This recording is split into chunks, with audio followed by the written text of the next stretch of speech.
Hey there, I'm Jim Ventura. I'm an architect. I'm a white male, as you can see, from California, only child, good family.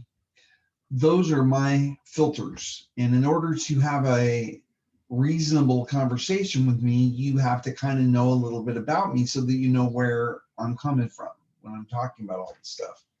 Um, I guess my mom would say I'm a know it all. I don't know anything. The longer I live, the more I realize that our knowledge base is so small compared to what's available to be found out. So keeping an open mind is the critical path for almost everything.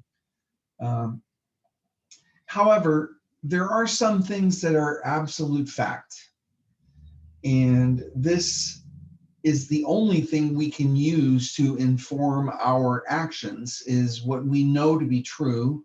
And I'm going to talk a little bit about how we think about those things. So one of the things to try to figure out is to recognize what is an absolute fact versus an opinion. Even a very strong opinion is not a fact.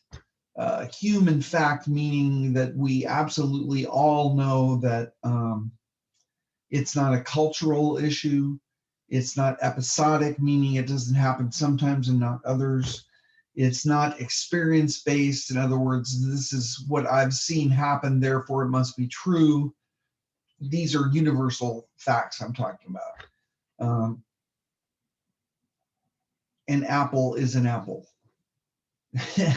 It might be a green apple or a red apple, or maybe I'm colorblind, but it doesn't matter. It is an apple, and that is a fact.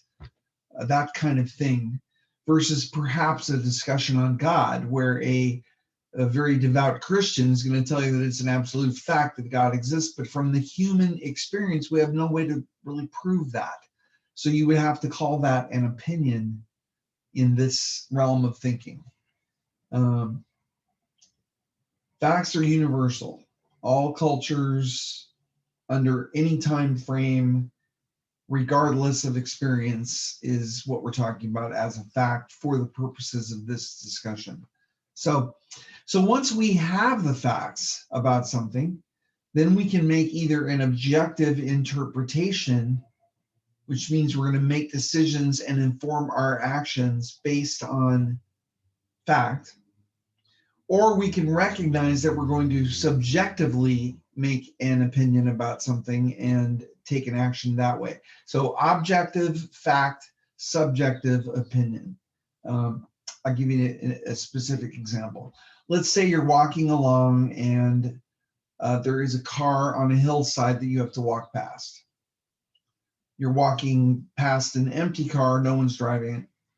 So you have to make a judgment call about whether you think the car and the hill are stable. I mean, you walk behind this car and potentially the brake gives out and crushes you. So you're going to make a decision about your action based on the fact that there is a hill and there is a car and there's no one driving it. So it may do something that you can't do anything about. Now, you can subjectively then say to yourself, hey, the car's been sitting just fine on the side of that hill for hours and hours. Why is it just when I walk by that it's going to release and come down and crush upon me? But the point is that is kind of a way to decide what to do is based on what is even at all in the realm of possibility to happen.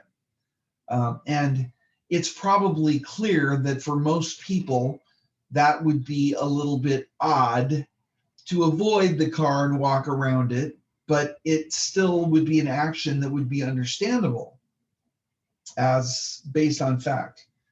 So now let's look at subjectivity a little bit more. What am I going to wear today? All right.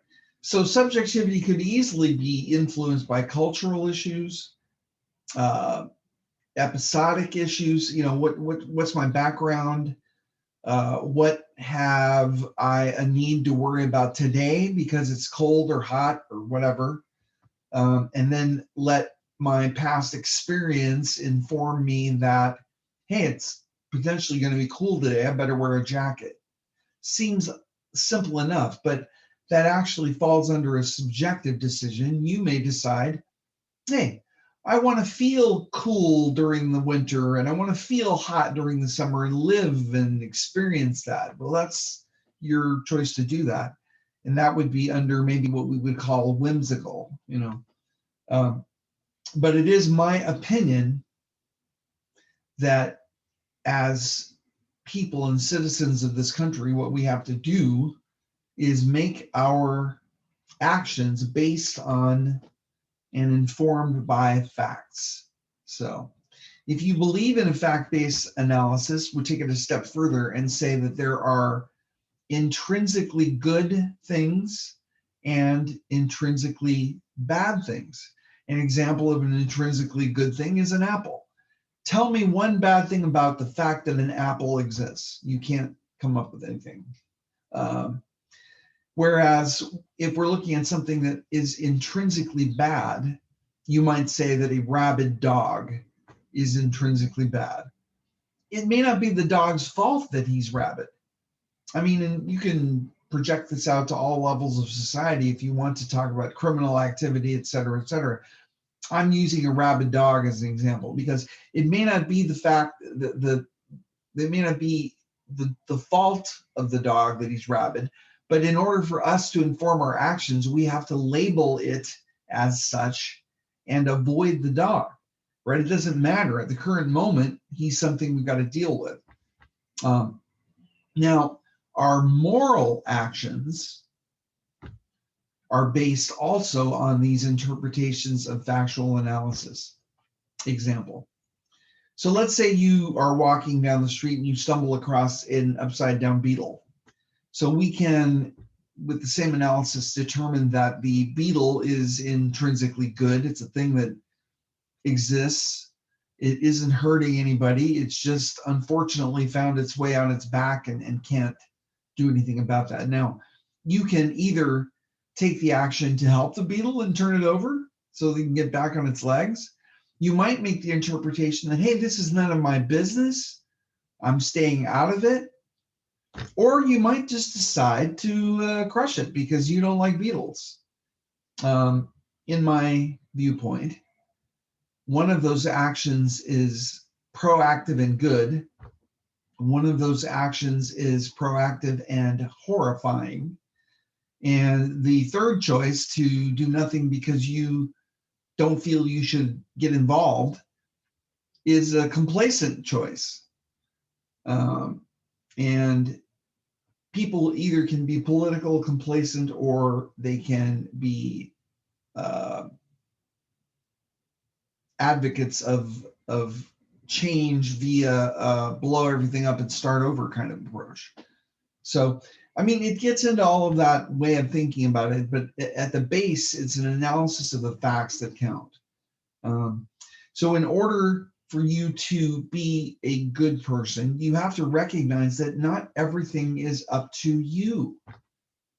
You take the facts in as they come, you deal with the issues and make decisions about your life based on fact, and it's not always easy, okay? Sometimes you're going to have issues that will come up where there's a conflict. Like, for example, let's say you really love cheeseburgers. Now, is it your fault you love cheeseburgers? No. Your parents introduced them to you when you were a little kid. You really love cheeseburgers, but what about the poor cow? Okay, now, what about the cow? What did the cow do to you? I mean, you cannot not at least consider that reality when you eat your cheeseburger. Okay, and I love cheeseburgers. I had one yesterday, so I'm not trying to, jump on the save the cow bandwagon. What I'm pointing out is that there are moral issues to be considered based on fact, and then you have to live with your decision. I mean, once you make the decision, you have to live with it. So in the next section of this, we'll discuss how we will sometimes allow our objective situations to alter our interpretation of the facts. Comes to mind, for example, labor unions who have a specific agenda that it really doesn't matter whether it's right or wrong. It's at first about what's going to benefit them first. And we all have to at least understand our filters and recognize when we're in a position like that. And that's not a very easy thing to do. So that'll be for next time.